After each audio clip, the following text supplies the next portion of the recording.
Ya, pues si no te da tiempo a centrar. ¿Tengo que tirar las vidrieras? Sí, venga.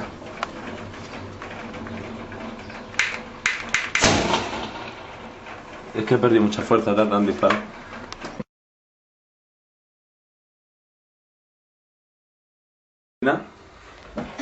Y la forma que se nos ha ocurrido de que explote es poner lo que estoy viendo, una cerilla que hay que encenderla, a ver quién se la enciende. Pues yo estoy explicando, yo no enciendo. Con unos cachitos de patatas sujeto, y esto se supone que tiene que hacer luces, ¿no? Es eso. Venga, vale.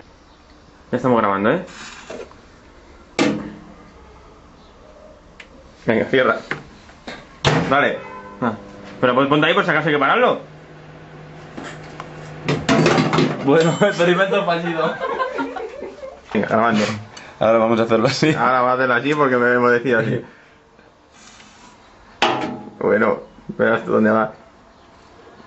Habrá riesgo de que el microondas explote. Vamos a hacer la prueba definitiva. Tú prepárate por si acaso hay que quitarlo. Se ha apagado. Vale, para. Para. No, sonaba. ¿Está grabando? Tercer intento.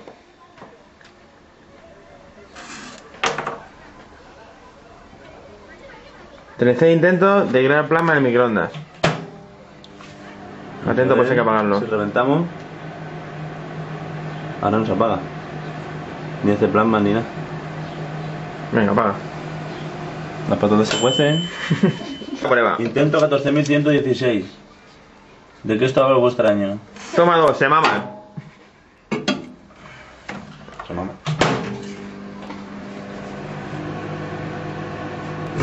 Ahora. Vale, para.